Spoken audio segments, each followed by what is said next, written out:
virtual meetup. Given this tough time, I think all of us are stuck at home just like me. And we've been trying to figure out a way to talk to our customer, talk to our partners on a realistic basis. And we feel this is a cool way to do it, right? Jumping on a team call, there's no filter. John, again, there's no filter. You can say whatever you want. There's no one stopping you to speak up. No one stopping you from asking questions. But the goal is to pick a topic or pick many topic and talk about it on a technical skill. No marketing fluff, no business discussion, just about technology. And today we have, I invited 2 people, and there's many people here we could talk to specifically to talk about a topic. We have Dave Kawula. He's a very well-known person in the Microsoft community as an MVP. He's also a great partner of ours. He has done many deployment and gone through many pain with DataON as well, but he's very well known. We have John O'Neill, who's also an MVP, believe it or not, but he's also a customer that's using the own technology that he's promoting his own environment. John's a CTO of Molded Fiberglass. So we're very happy to have both of them here to kind of lead the discussion. But again, this is an open forum, guys. So anybody on the call could raise your hand. Matt, if you could teach us how to do that, or just speak up and ask a question. And there's plenty of knowledge base here that should be the answer any question regarding Microsoft, in my opinion. I really believe that we should have the ability to answer any question. But today, for me, is I want to start a discussion on a specific workload and architecture that's been quite popular in our environment or in our customer environment. That is the Azure Stack HCI switchless architecture, specifically 2 nodes and 3 nodes. Microsoft is, in my opinion, has done a great job really taking the technology and apply it to various environments. And a 2-node switchless and 3-node switchless has been a really simple architecture for small, medium enterprises, remote offices, edge deployments for many of our customers. And today I want to kind of have that discussion as a kickoff because many of the people here either have that in their environment or thinking of it. So I want to have that discussion. So maybe Dave, you could start off with introduce yourself and kind of talk a little bit about what your perspective about the Azure Stack HCI a switchless environment. Hey, Howard, thanks so much for the great lead in. I really appreciate that. You know what? I've been having a chance to work with Storage Spaces Direct and then Azure Stack HCI for since its inception, basically. And I have to tell you that, I've had to work my way, as you mentioned, through all the pain of the different networking configurations and dealing with customer issues with, connecting our east-west networks and our north-south networks and trying to get everything configured properly. And I've honestly really settled on this switchless design because I like designs, and John, you can correct me if I'm wrong here, but I like designs that don't keep me up at night.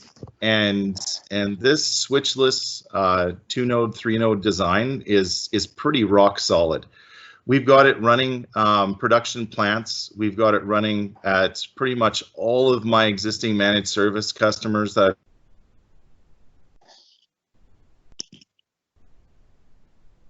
Dave, you're cutting out. Your internet's not doing great there.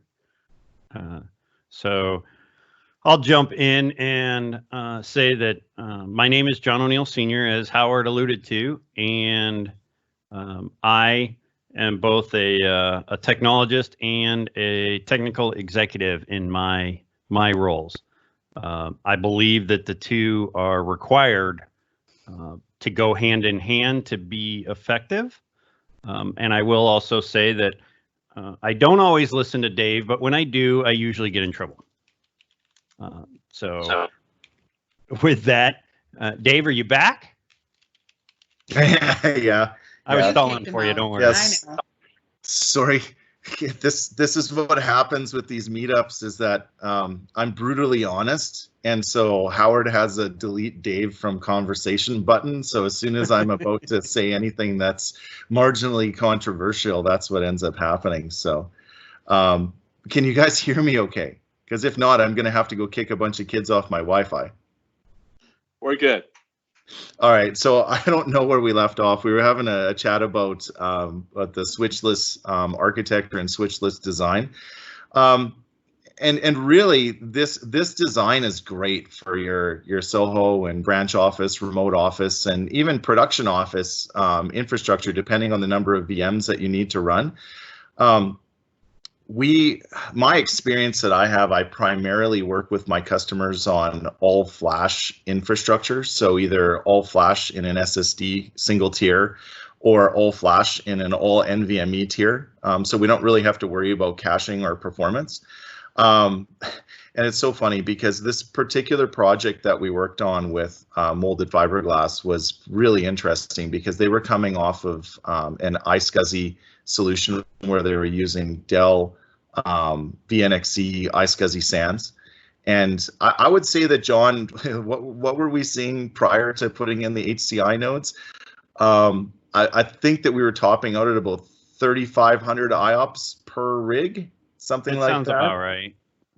Yeah, so we went from about 3,500 IOPS per setup and for their existing configurations to just north of about 750,000. Not bad. I would say that in a magnitude of scale, that was a pretty big increase.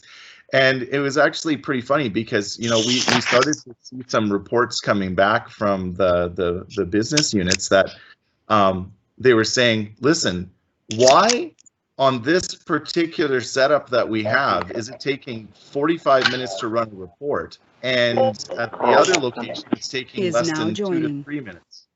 And so our answer to that was this simple: Azure Stack HCI. All the way, baby. And so the solution's good. It's rock solid, set up and configured properly. There's a lot that we can get into in the next, you know, hour to 2 hours around setup, configuration, and design. But I can't tell you enough that I trust the design and solution with all of my most precious customers. And you know, you guys should take a look at it as well. It's also the easiest one to pilot as well. So if you're just dabbling your feet into hyper-converged infrastructure, it's the easiest one to try out for sure. So John, you got anything to add to that for our little project that we had spun up? Absolutely, I do, as I always do. You know me, love to talk. And I've already told them that I don't always listen to Dave, but when I do, I get in trouble. So they kind of know where it is. But I wanna kind of frame the perspective here, particularly now because of the current economic situation. But we began this adventure before that. But economy is always a driver, right? We always need to increase productivity with lowering total cost. And total cost isn't just about the hardware we're buying or the software licenses we're buying, or even the maintenance that we throw in there. It's about the costs associated with operationalizing the education amongst team members, IT team members, right? It's about the amount of downtime that employees will have, because that all carries a cost with it, depending on if some of the solutions are customer facing, there's another cost. And remember, I view IT kind of like our friends in payroll. Nobody ever calls payroll and says, hey, thanks for making sure my check hit the bank on time. But I guarantee you, when it doesn't hit the bank on the day it's supposed to, there's 40 people on hold waiting to express that opinion. And Dave's distracting me.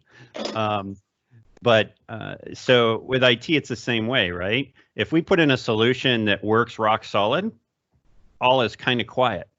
When we put in something that burps and belches occasionally, then we have all sorts of calls and a number of people that want to express the opinion about how IT isn't doing their job and isn't making things as easy for them and that sort of thing. So the DataON 2-node and 3-node switchless solutions that we put in have proven themselves to do all the things we wanted on the front end, and more. And so let me itemize those, if you will, real quick. One, they reduced the possible failure points, right? So besides the way that HCI compresses the stack and reduces failure points, by going switchless, we reduce a major failure point there, right? Even if you want to talk about cables and power to the switches and everything else, you can look at that.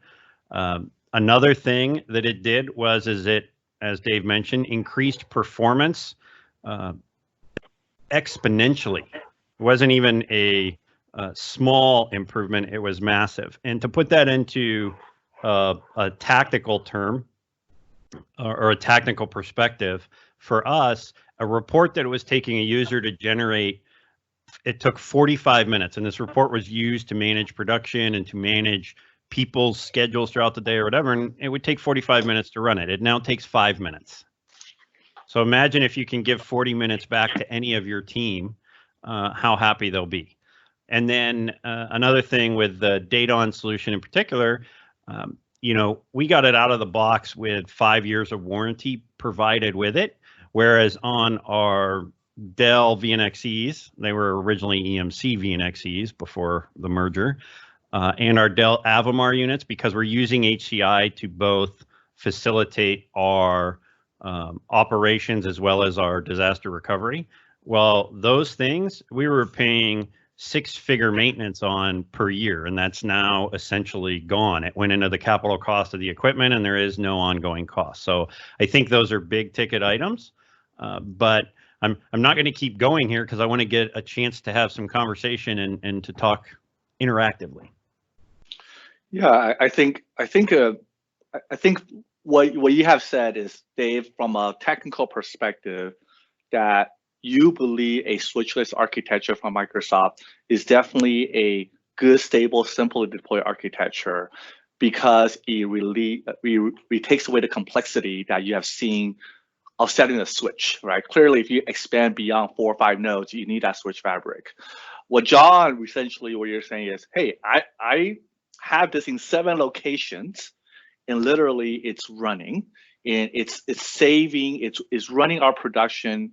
It really resonates the fact that it is simple, it reduces risk, it actually performs to what the expectation is. I think those are the key points that many customers want to hear, right? Because they hear about it, they see the architecture, but in the real world, does it really work, right? So Sean Leonard, does 2-node really work in this real world? Since you just joined, literally? Hey, you know, we just brought up our Accutane 3-node cluster today. So switchless? You guys are live in the Aleutian Islands. Wow, we're in the Aleutian Islands now. My God! In addition to the boat, we're everywhere now. Doesn't look like you're in the Aleutian Island. Your background looks like you're somewhere in a volcano somewhere.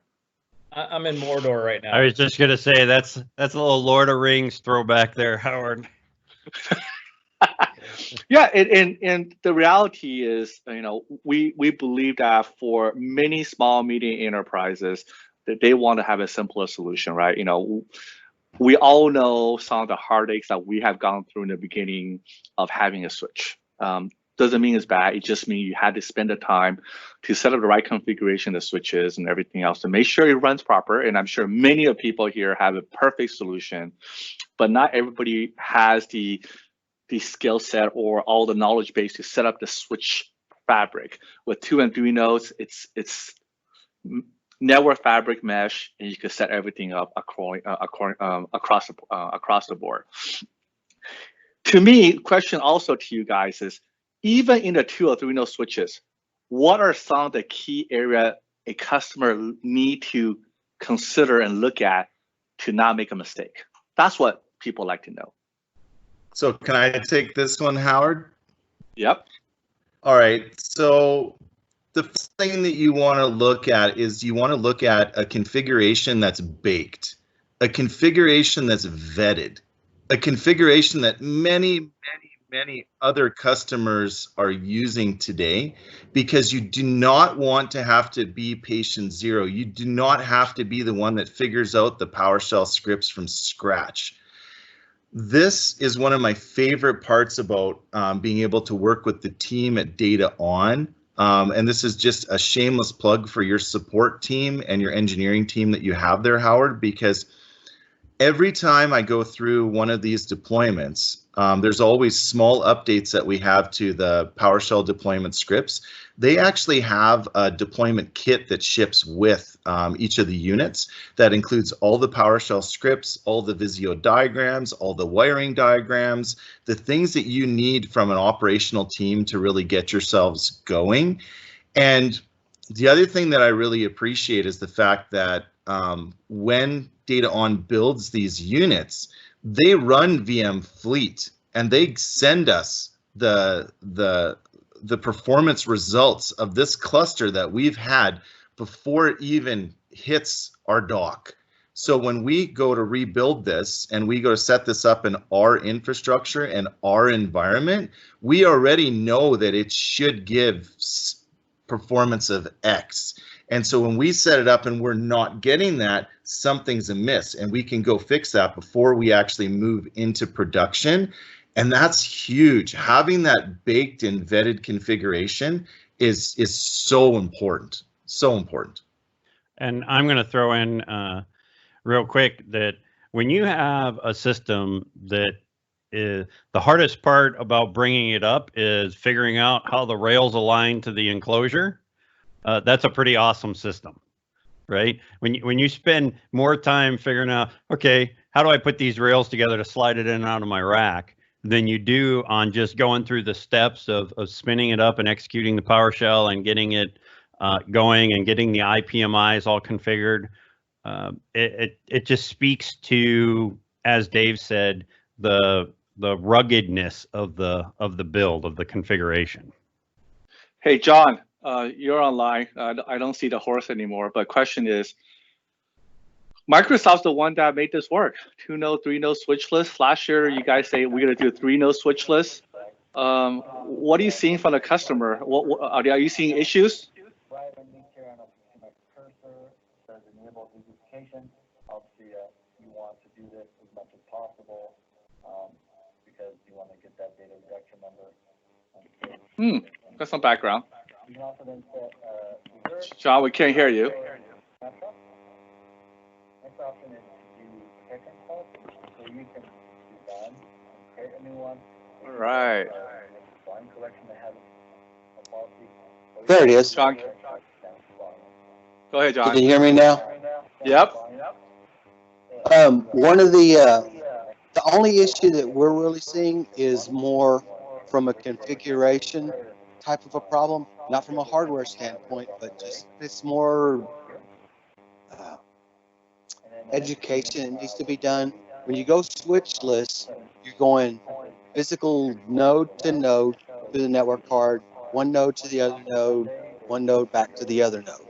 So it's no direct connect between all three of them. So what we've seen some of the customers do is set the same IP address scheme on them, .1, .2, .3, and when they run cluster validation, they'll get an error because one node can't or one IP can't talk to another because there is no connection between them. Inside of, say, like Windows Admin Center or Failover Cluster Manager, you would see that the network was partitioned. So that always has people concerned. So what we say is, when you go switchless like this, have each of your actual connections as a different subnet, so that there isn't any kind of a problem. We figure out all the routing between the nodes and can connect to all the nodes through various different means. But that's really the only issue that we've seen.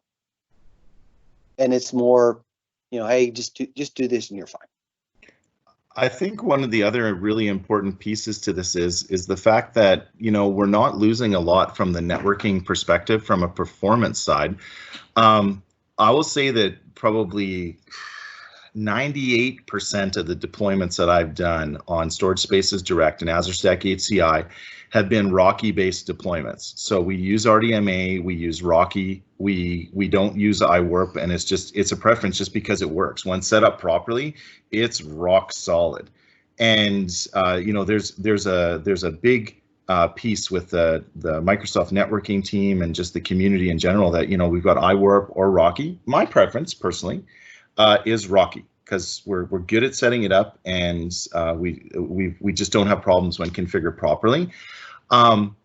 The storage jobs, the rebuild jobs, the pieces that come with this, man, just screaming fast on these 2 and 3 node designs, because we don't have that switchless, so we don't have that switch configuration component that we really have to worry about. And I actually I have to give a little bit of plug, Howard, to you and your team here, because over the course of the past 24 months, you guys have put myself in front of a couple customers.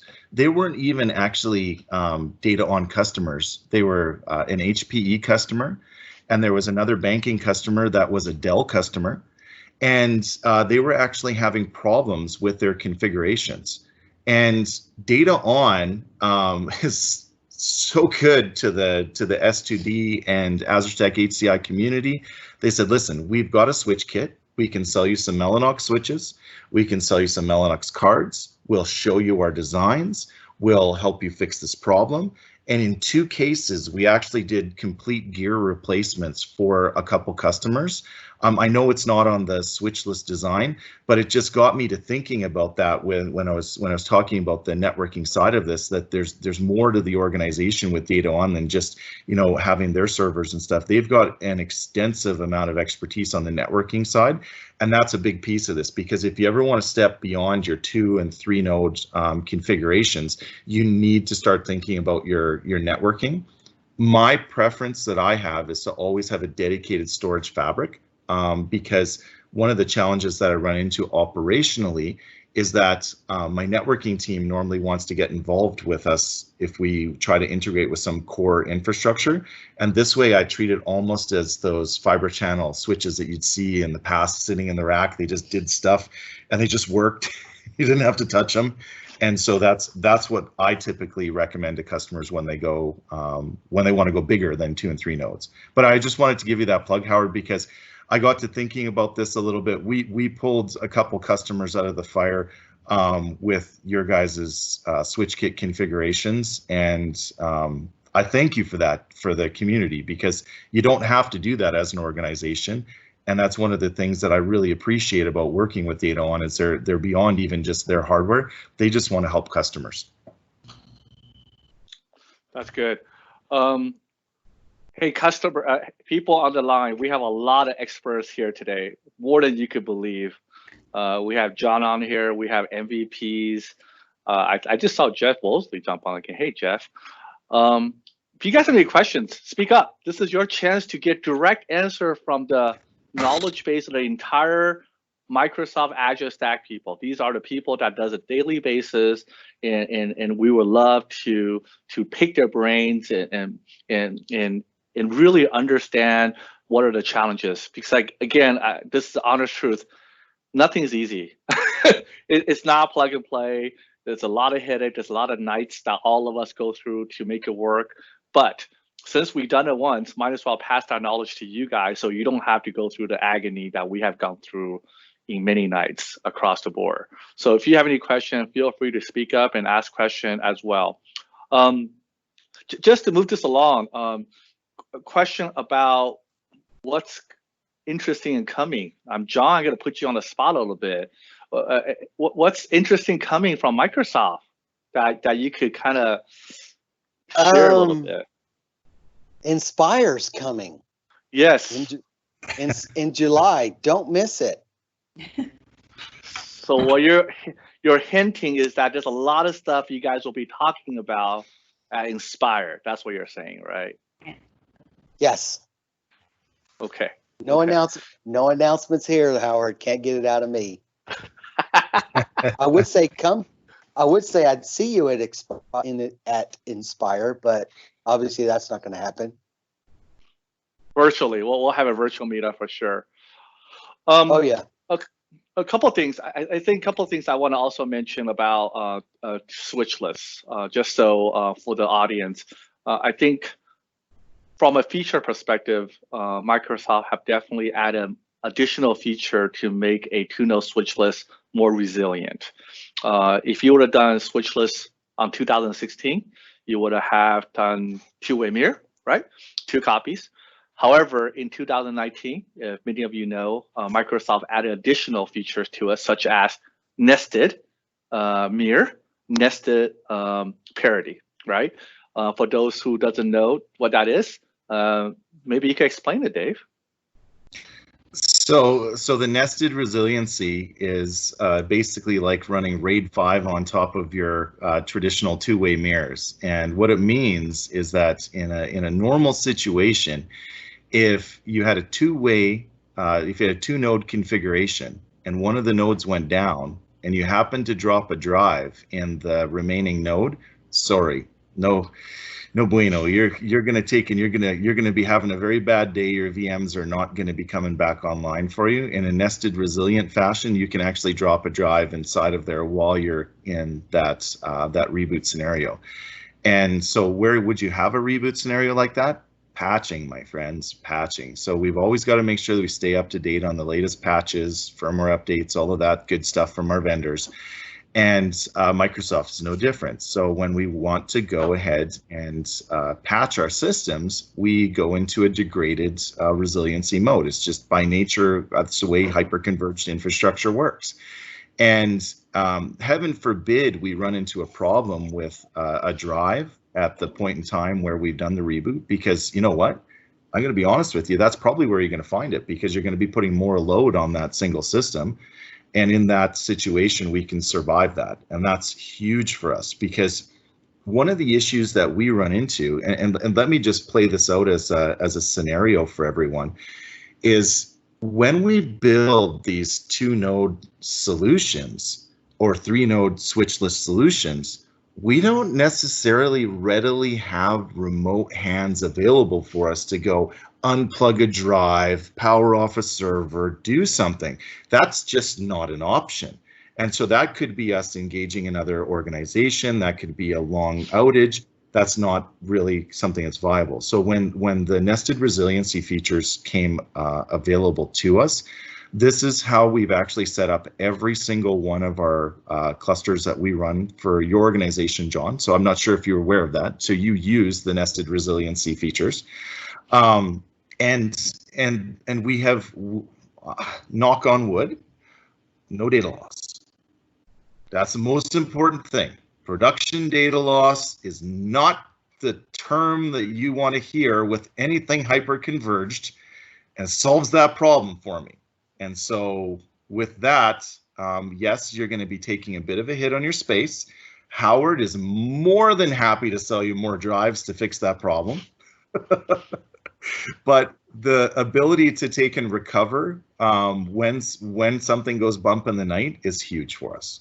And so that's what it is. It's basically RAID 1, and then you run RAID 5 on top. That's in the simplest terms, that's the way I can explain it.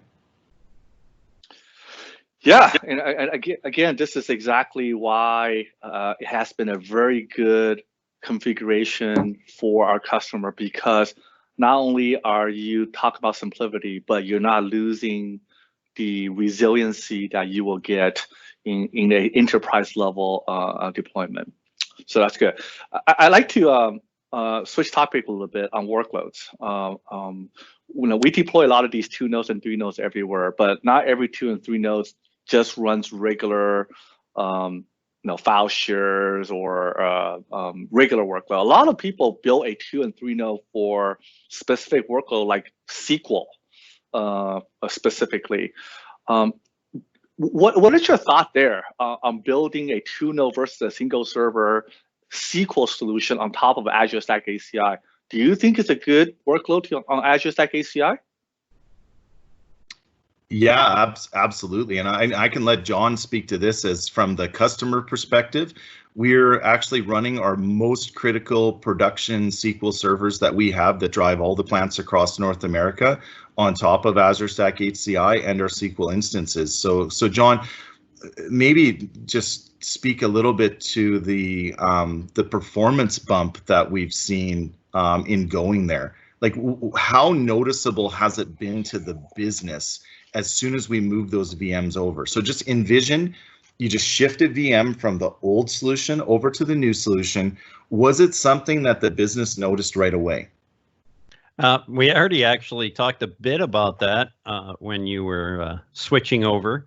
And the prime example I gave was a report that was needed for operations that took 45 minutes to run, instantly ran in 5 minutes with no other changes, right? This is no extra optimization of the database or any of those things. This was literally just the lift and shift from the old hardware to the new. And that's a major deal, particularly right now, because for any organization right now, it's about operation, support, efficiency, lack of scrap, you know, and we're in a tangible production environment, so scrap is a physical thing. But my feeling has always been that every organization, whether they be government or education or whatever, they have a scrap of their own. Sometimes it's in lost time, sometimes it's in lost revenue, but there's a scrap component. And the problem with scrap is it's just cut that number right off your profits, right? There is no way to get it back. It's gone, it's gone. So buying 40 minutes of time from the employees, from the machinery, from all those things, you know, adding up that over a year, and we estimate our savings to be in, you know, six-figure measurements. You can't get detailed, but it's very significant from a monetary standpoint, which, you know, I don't know about the rest of you, but I much prefer going to my boss and bosses and telling them that I'm saving the company money rather than I'm spending the company's money. That's good. I think that's a really good, I think performance clearly is one of the major reasons why many of our customers are looking at Azure Stack HCI as a SQL workload. Clearly, you could run a cluster as a mixed workload to have SQL VMs, or you could have a specific cluster HCI just for specific application like SQL, and you could really see a significant improvement in terms of your performance, because, you know, this is something that people see on a regular basis. Howard, I want to throw in on the yeah. SQL.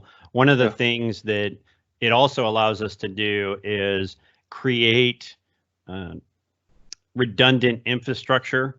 So we segment and segregate our networks to protect the production areas. And with the Switchless HCI, we're able to take and put a cluster out on the shop floor on that VLAN or that network, and we replicate SQL databases between it. It's very inexpensive to do this, and what it does is it allows us to isolate and protect that network, right? So that if we get malware, if we get ransomed, if we get whatever on the normal office network, that doesn't stop us from building parts. Because for a manufacturer, if the presses, if the machines aren't going up and down, you're not making any money, right? So we wanted to have a scenario where we could isolate that. And with the HCI, the switchless implementation, it made having these redundant SQL Server installations a cost-effective option for us. So Howard, we actually have a couple questions that are coming through Good. Inside of the chat. And okay. So we have a couple questions. So Harry had a question initially here. So Harry, thank you very much for your question. And his question was, nested resiliency is for a 2-node setup only, which is true. And he says, I want to move to a 3-node. How complex would it be to do so? Well, so the unfortunate reality is the 2-node switchless, I always still call it the Kepler design. I know you can have a 3-node kind of design, but we've always had the code name Kepler in behind there. You would have to rebuild those volumes when you take and you would add that node. So it would be possible to add a 3rd node into that cluster. But the problem is that once your volume is set up like that, you would actually have to tear it down and rebuild it as a three-way mirror. So you'd have to make sure that you'd have adequate space to do that. So in an optimal world, what I always recommend to my customers is, listen, let's leave production running on production on that 2-node configuration. Let's get a fresh 3-node configuration. We could do live migration as long as we're inside of the same domain. It's really easy. We could do live migration from one cluster over to another. We would just drop it out of the cluster. We would do shared nothing live migration over to the second cluster. We would add it back into the cluster on the second node. We wouldn't actually see downtime inside of there. I think we would drop maybe 1 or 2 pings in doing that. That's the safest production way to do that. And that was actually a question that came further down as well.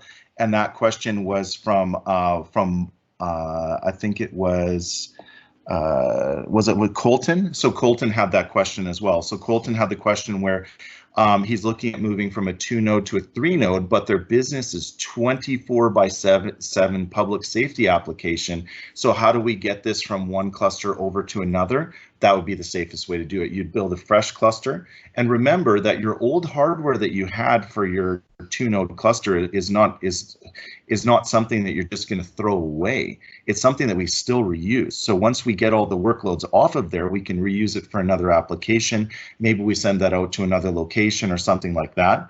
In the case of DataON, for example, because John O'Neill Sr. and myself have had to do this, they will actually send you the images that are used to build the systems, so the gold image, and we can reflash those systems to basically factory and start over with them.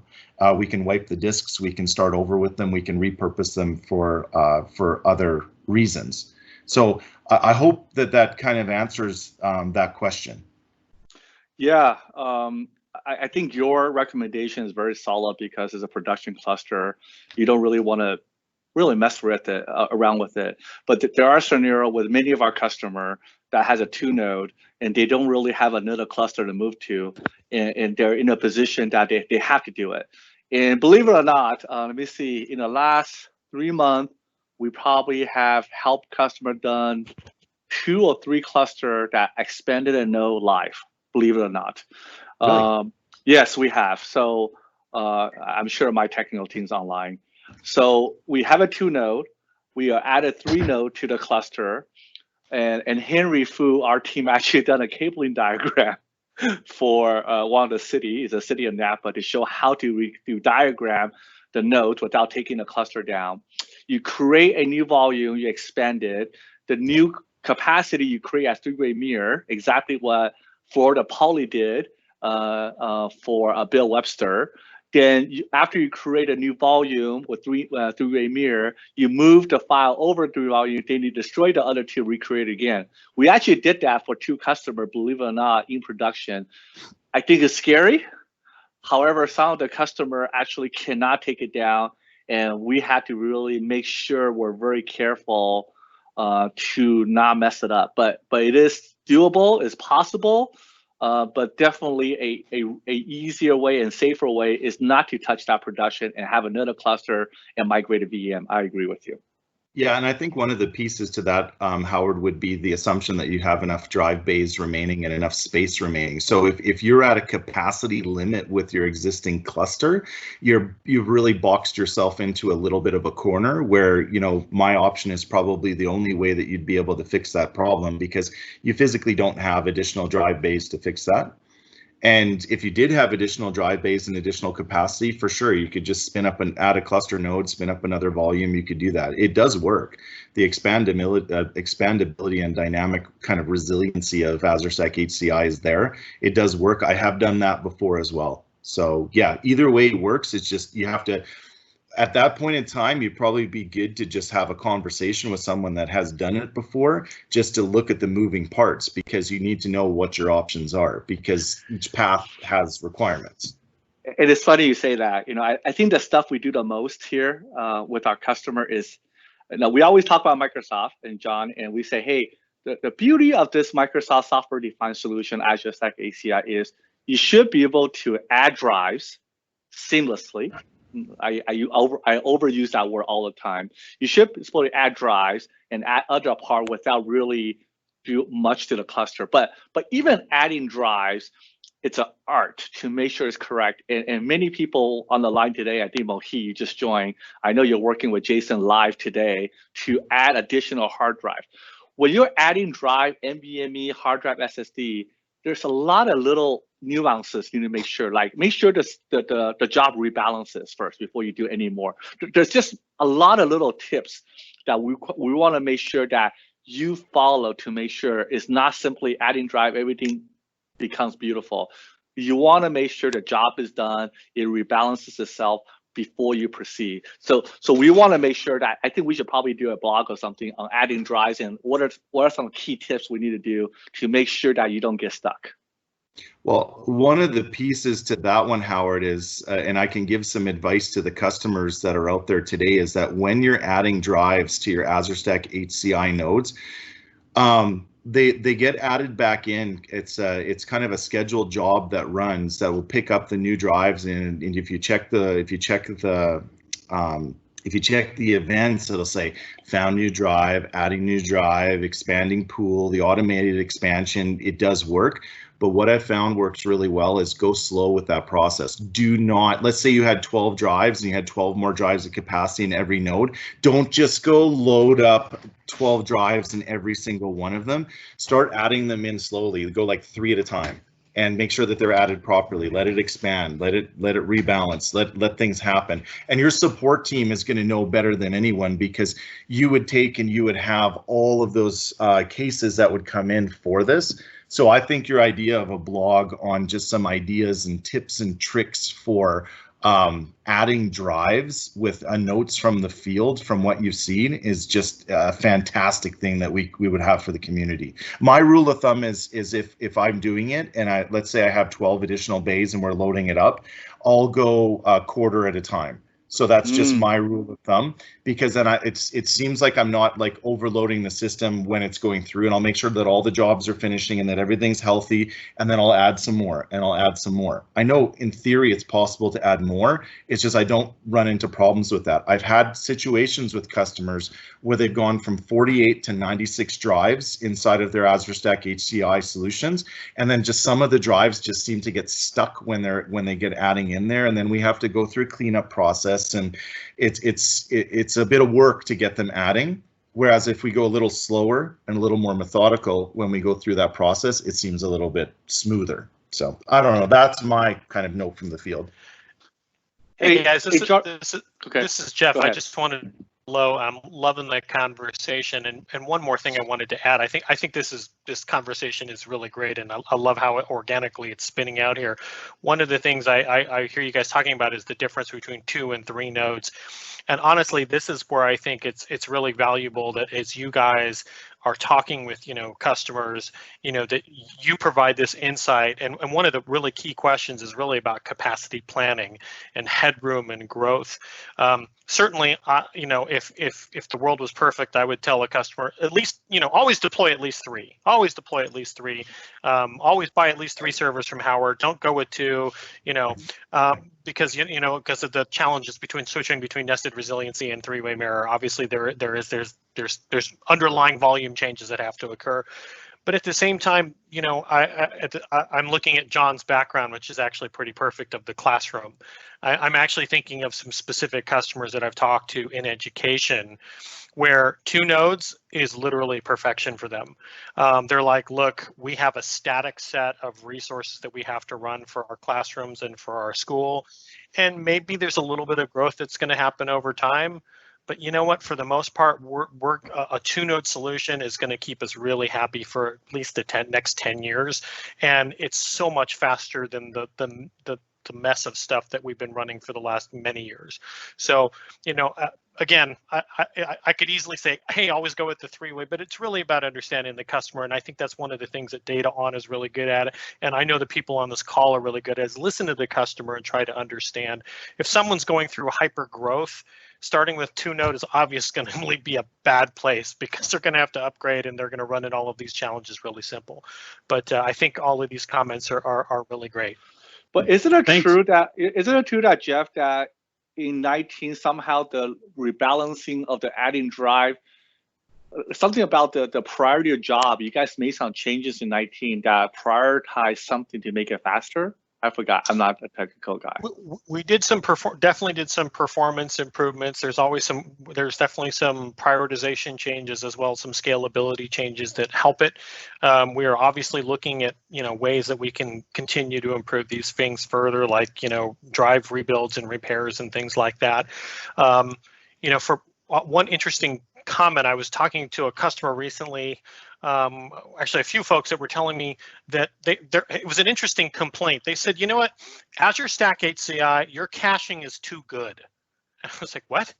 And they said, your performance, your caching is phenomenal, so that a customer will deploy, some nodes, but actually use spinning disks on the back end.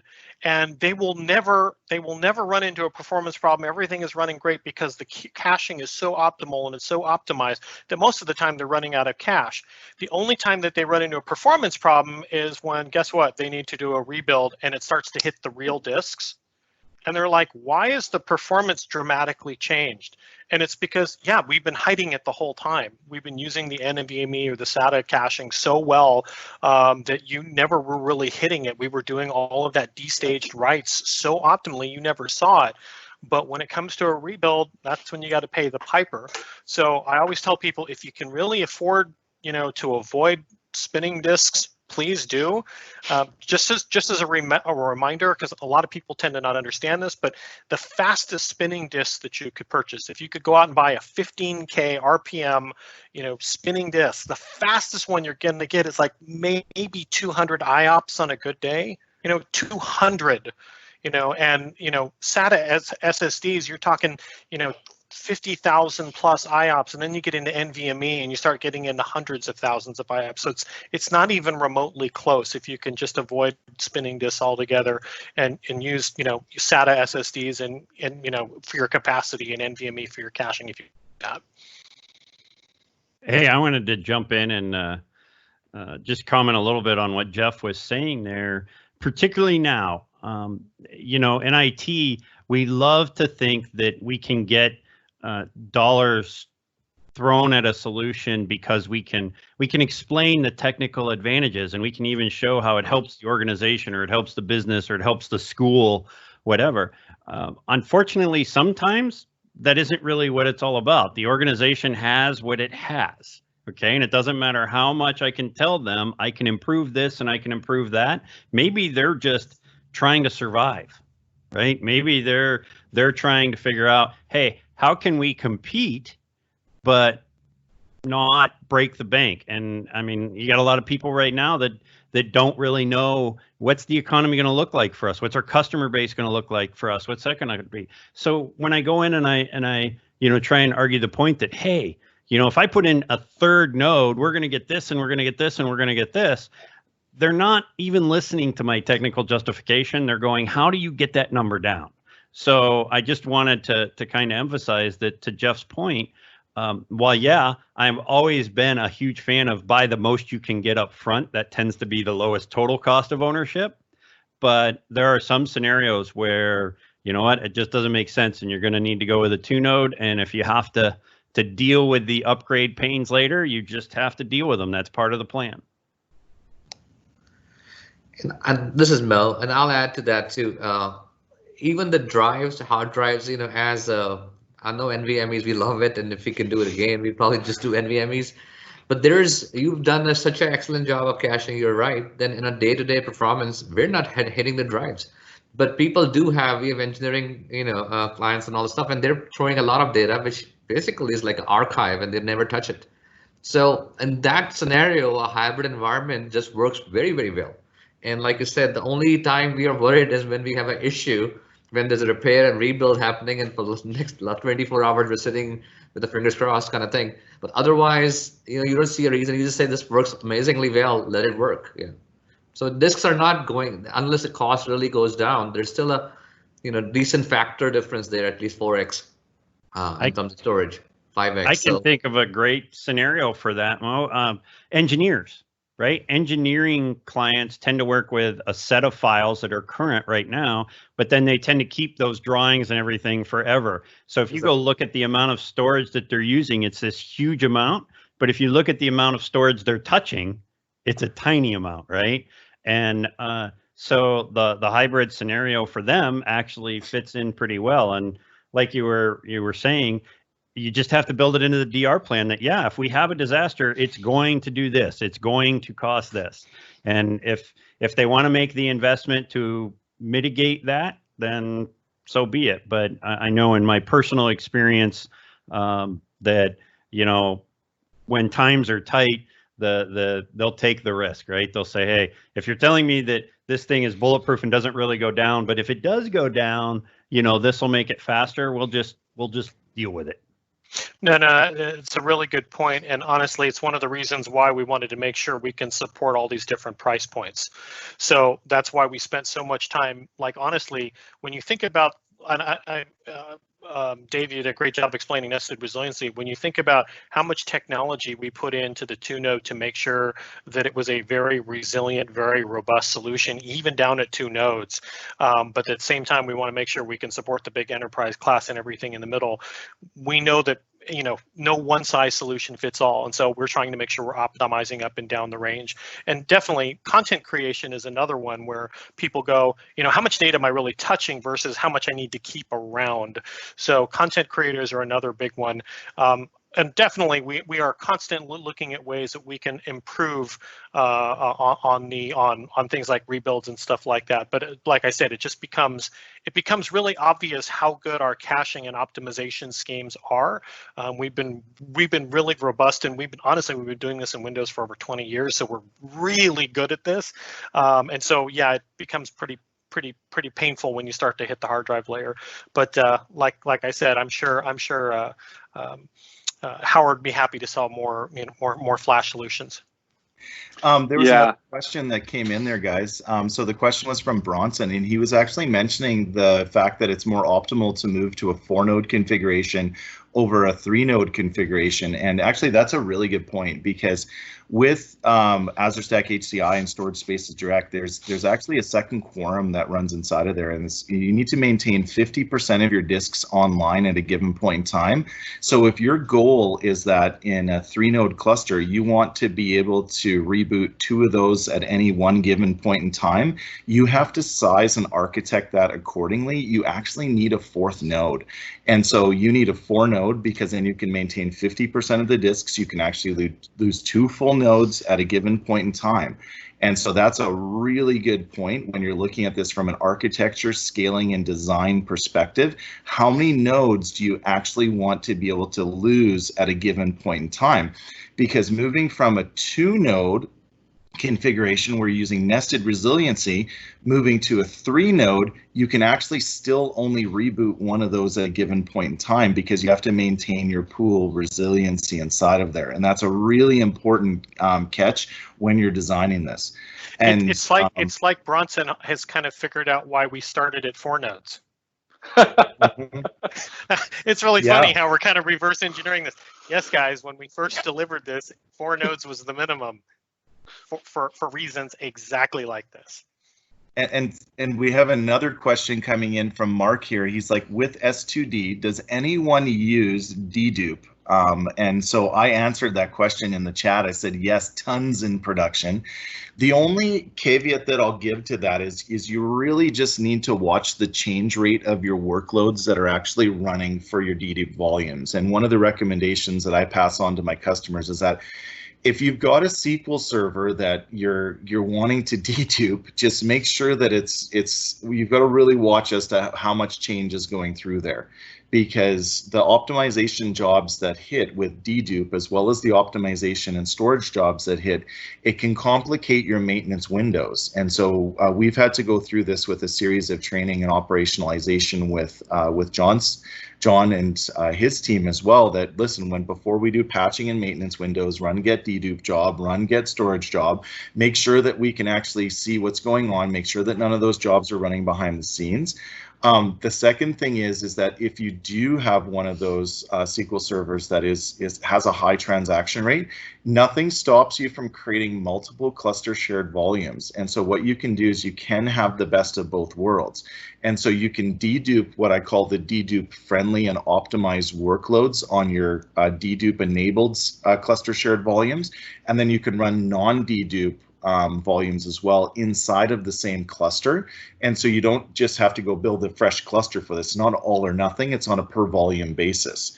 And so, yeah, we do it tons in dedupe. And actually, one of the things that I found is the amount of space that we lose with nested resiliency, we tend to get that back with deduplication inside of Azure Stack HCI. So even although we lose that additional space, I tend to gain it back with deduplication. Excellent point. And one other thing to add to deduplication, a lot of people tend, we don't talk about this a lot, but there's an added benefit to deduplication, since if you're accessing files pretty consistently out of the dedupe, then guess what? You're getting it out of the cache. So some people have actually come back and said, hey, we enabled dedupe and things seem faster. Is that possible? And it's like, well, actually, yes, because instead of it hitting 20 different places, you're actually getting it from the common. And if it's something that's accessed commonly, then guess what? You're actually getting a performance boost as well. So that can happen along with as well with dedupe, in addition to lowering your costs. Hey, Dave, there's a great question that came in that I think is a good opportunity for us to talk about our fabric design and how we use a separate fabric to deal with that exact question that Mark is bringing up. Yeah, so Mark has a question in regards to hardware snapshots that come from appliances like NetApp. And so with NetApp, you can take hardware level snapshots. And so that hardware level snapshot would give you some type of protection in the event of ransomware. And his question is that what type of protection and resiliency options do we have with Azure Stack HCI? And he was pointing out the fact that with S2D or Azure Stack HCI, you're basically looking at Veeam for recovery of that type of solution. And that point is a little more complicated than just having hardware level snapshots, because I unfortunately had to go through a scenario with an admin level compromise hack of a customer this past February 2020. And imagine the hacker having everything. They had all the rights. They were into everything. They were destroying all the repositories. They were into our infrastructure, domain, and with that, you have to assume that they've got your NetApp credentials and everything else, because they're into everything there as. And the comment was, Veeam as a recovery type solution, it's not just using a backup provider like Veeam to recover from something like that. It's a matter of air gapping your backups to making sure that in the event that you have some type of a ransom attack, and I feel that there's two different types of ransom attacks. There's a clickbait where somebody clicks on something and they attack your file server, and it's whatever rights that user has.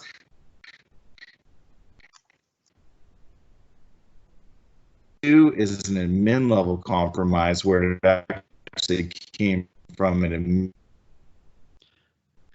John, you need to make sure you have offline copies of the media. You need to make sure that you've Dave, got you're going to have to kick off some there. of your kids off the Wi-Fi. You're breaking up bad. Okay. So I'll jump in for you and back. just say that. So what Dave was getting into there is when you have the admin level attack. That doesn't really help if you only have a single identity management solution, right? If your credentials are all managed by one solution, then you're going to be in a bad situation. So we use a design that we call the fabric design, where we create a separate Active Directory domain, a separate identity management system that just runs the underlying hosts, so the underlying clusters, right? That's what the clusters are part of themselves, is this fabric domain. And those accounts are completely separate. They're very minimized. In fact, in many cases, we only have the break glass account that exists, because what that's designed for is, hey, they've compromised my entire network, right? Remember that most attackers are inside your network for months. They didn't get there today and attack today. They got in and they hid and they laid low and they moved around, right? And they did all these different things. And by the time you're aware of them, it's too late.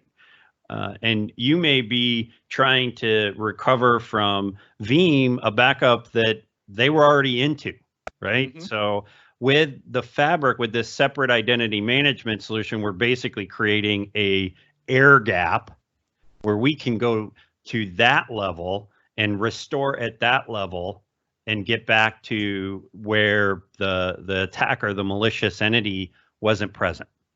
So that allows us to have, it's a different solution than what you have going on with NetApp. Hey, take it easy, Jeff. But it's very effective. It's no additional cost, right? We're using this same, we're not buying extra clusters, extra nodes or anything like that. And it's very easy to manage because you're eliminating the number of admins and admin accounts that you have in there. So it's just a way to deal with the problem. And just for people on the audience, believe it or not, 2 weeks ago, we did an exact webinar on backup and DR. And that is exactly the topic that was gone through. So go back to the webinar and listen to it. And they're actually laid out exactly how we did it to air gap for a big slick customer that we did in Texas for deployment.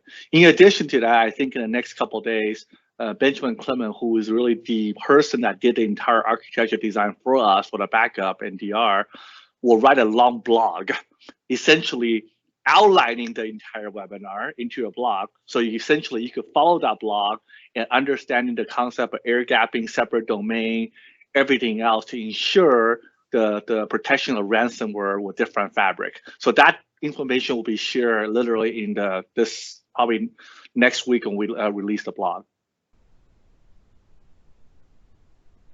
Yeah, Howard, I will add to that because we had to do, we did a similar setup, but there are issues even with that because if you are running your guest VMs on different domain and different accounts, especially if you have any VSS aware snapshots for application like SQL Server, then your backup needs to have a client level access, especially if your VMs are anything older than 2016.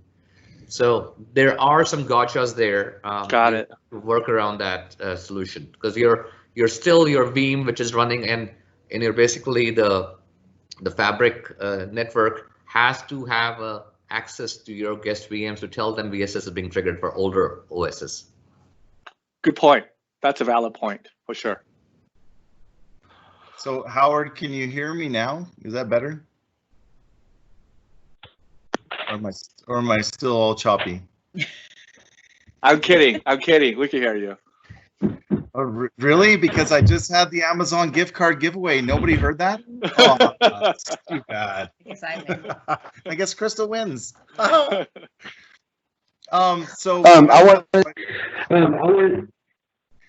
We had another question that came in, and this one was from Bronson, and it's actually a very interesting question. It's just in regards to dedicated storage networks versus converged networks, and the benefits and cost reductions into running a converged infrastructure versus dedicated separate storage networks.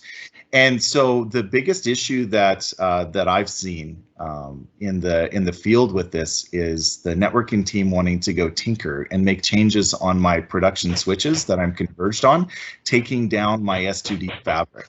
And this is one of the biggest single reasons that I've got with taking and wanting a dedicated storage infrastructure, because when I go to sleep at night, I know that nobody's in there making changes on there, updating firmware, rebooting switches, doing things, and maybe not notifying me or whatever. And so, yeah, although you can drop the cost with the converged infrastructure, you can have dedicated virtual adapters. You really need to have good, solid communication with your network team. And John O'Neill, maybe you can add into that a little bit. Yeah, so everybody knows that, when something doesn't work, blame DNS, right? And that's part of the networking team's things. So the networking team always wants to get in and play around and tell us. And by the way, in my background, I'm a bit of a networking background. Not a bit, it's what I did for years. So I'm calling myself out here, but we want to get in and we want to understand and we want to tinker. And sometimes we make assumptions that are inaccurate. And there's nothing worse than a networking person that believes it's going to respond like a conventional switch port being altered on which VLANs it can access or what it can do, and bringing down an entire production facility, right? And taking 300 people and having them be like, hey, I can't access this anymore. So that, as Dave mentioned, is one of the primary reasons why we still isolate and protect to some degree. If you're in a very small environment where you absolutely have no worry about tinkers, then I'm absolutely on board with getting away from the old thought processes. But unfortunately, in a lot of the organizations that I've worked with and where we are now, that isn't the case. So I prefer to have a little bit of extra comfort when I sleep. Like Dave, I'm old and I require my beauty sleep. We have another question, Howard. Before we go there, I think there's other than the people on the question, I want to give a chance to whoever want to speak up could speak up. And anybody want to speak up for any questions? I'll give you 10 seconds, then we'll go to the next questions.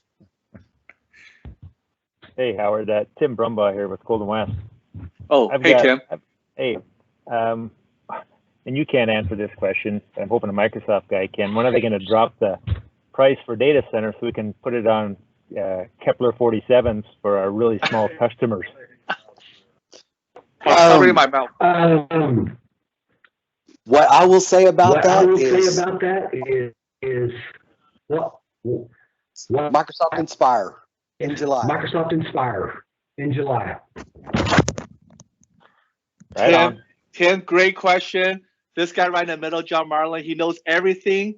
You should talk to him. You could go do whatever you want, call him and get that out of him. But I don't no idea what you're asking. I can't say a word. Sorry. But he's the guy. He's gonna come out. He gotta come out his mouth, not my mouth. Okay. Yeah, I think this is a good question from Mo. Dave, maybe you guys could figure it out. Ask that question. For Storage Replica? Yeah, Storage Replica and Hyper-V Replica. Actually, there's one before that. Actually, there's one before that. I think the one before that was in regards to domain controllers, and this is a great question from Mark. And then Mo, we're going to get to your question next there. So the question from Mark was, do you run your Active Directory domain controllers locally as VMs on the Hyper-V hosts themselves, so that you don't have a chicken and the egg situation with AD needing to run the cluster from a cold startup and things like that. And so from my perspective, what we always like to do is make sure that we've got redundant domain controllers available for our HCI clusters, especially at our remote locations. So our remote locations typically have a local domain controller that's available for them there. We don't always have the ability to take and run a separate HCI instance directly for our domain controllers themselves. So at that remote location, typically we will have that running on the HCI instance itself. And if that HCI instance is hiccuping for whatever reason, we make sure that via DNS, we've got a path back to additional domain controllers at another location that are available for us. And in a perfect case scenario, we've got the ability to take and contact them, but you always want to make sure that you do have domain controllers that are available. And I don't know, John, maybe you can jump in on there.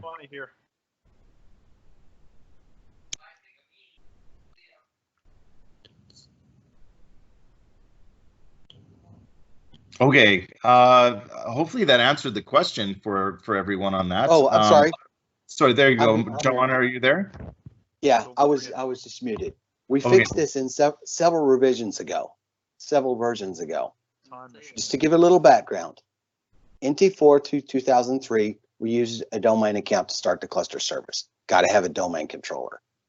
Starting in 2008, we changed over to use like the network service to start the cluster service. And there was a CLI USR, a little local cluster account that we used for some of our information to kind of get around that. But we still needed a domain controller to mount cluster shared volumes. Okay. In 2016, what we did was we got rid of our AD dependency altogether, in that to start the cluster service, we're simply using our local cluster account, CLI USR. We're using all certificates for communication between all the nodes and for node join type situations. We're also using the certificates and CLI USR to mount the CSV drives. So you do not have the dependency of requiring a domain controller to be available any longer. The only reason you would need a domain controller is if you BitLockered your drives, the cluster shared drives. Then we would need a domain controller to be able to access to get the key, since it's tied to the cluster name object. And again, Inspire for the next part of that answer. But to answer the general question, starting with Windows 2016, we removed a lot of those AD dependencies, because we could go with nodes in a work group, not even a part of a domain any longer, or nodes that are in two different domains. So we don't even use the CNO account, because there is no CNO account, because we're not using domains anymore. So it is fixed, and you don't have to worry about it. You want to virtualize your AD controllers inside your cluster? That's fine. This guy's inside like a Microsoft Bob classroom. This guy's in a DeLorean time machine. Look at him. I love the background. Hey, John, everything's Inspire. What's the chance of me and you just show up in Vegas, even though you have a virtual event, me and you just could drink up and while watching a virtual event together? Hey, Dave and Crystal want to go too. So you're saying if I get a room, I get a place, I pay for a tab, Dave and Crystal will be there? Is that what you're saying? Yep. Hey, pick me, pick me. Can we fly? John O'Neill will be there too. Can we fly on the DataON private jet? We could do hallway visiting, 6 feet apart. So there's a question on the replication side of it. Oh yeah, it's actually that topic come up a lot in our discussion with customers. A Moscow Mule cup. I know. Yeah, I know. everybody raise your cup. I want to see all your cups. Who else is drinking other than me?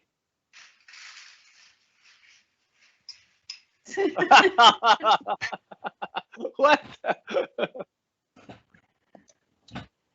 I do have a Prosecco fridge in my office, though, I have to admit.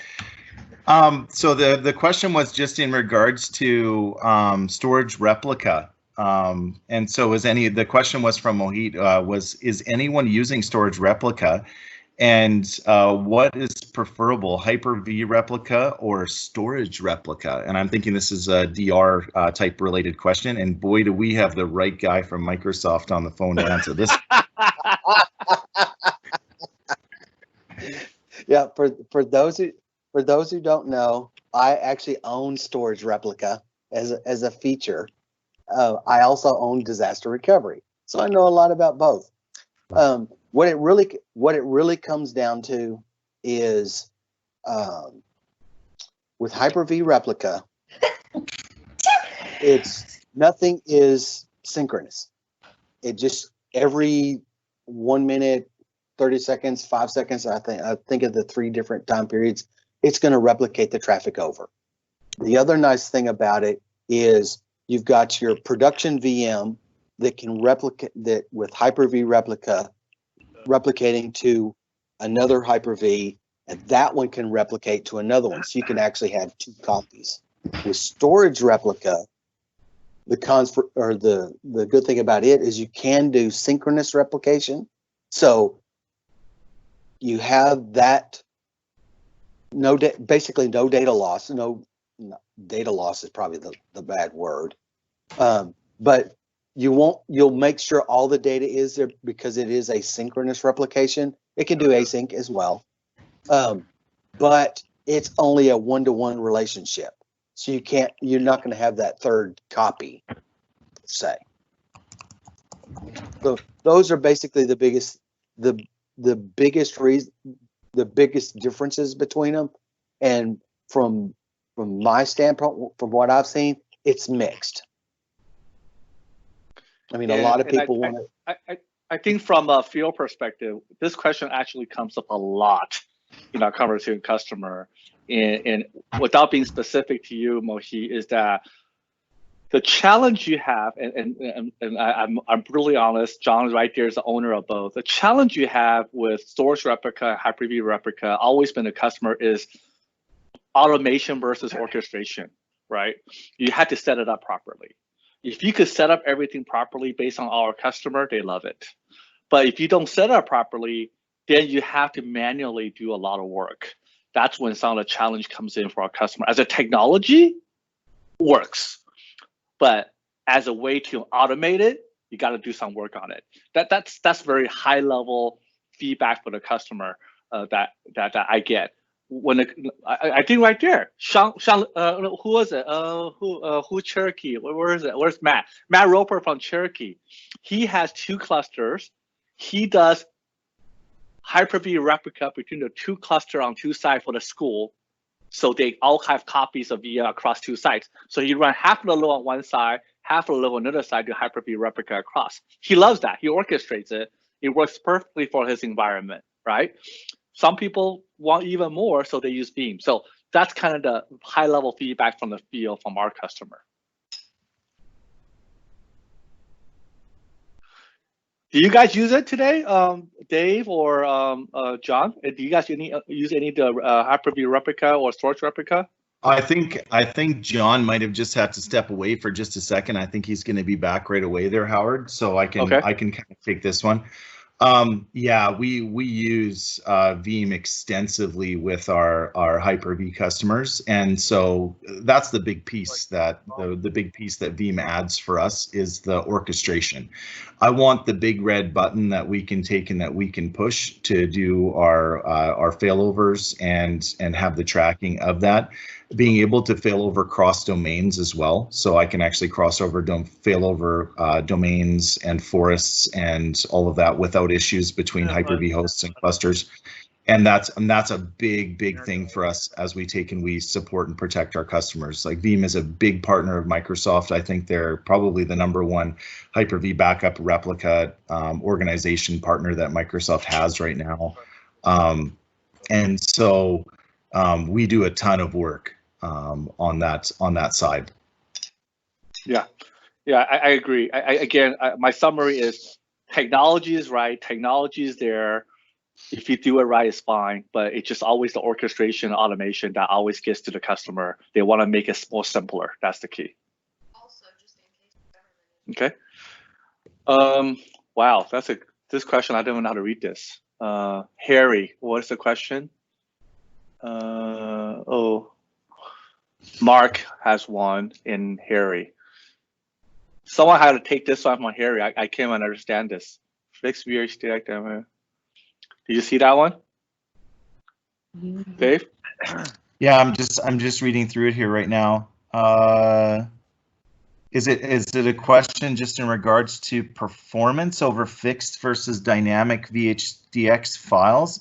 Harry can maybe unmute himself. Yeah, maybe Harry, if you want to pop on and just kind of clarify the question. I'm just kind of reading in between the lines, but We've often been asked the question before of what is the performance delta between dynamic and fixed VHDX, and actually it's not all that much. Like when you stress test this, and Howard, you guys are the masters of VM Fleet and the testing of this, but I know from our testing, like you're probably within, I don't know, 5 to 10% of a fixed to dynamic VHDX with the expansion of the VHDX file.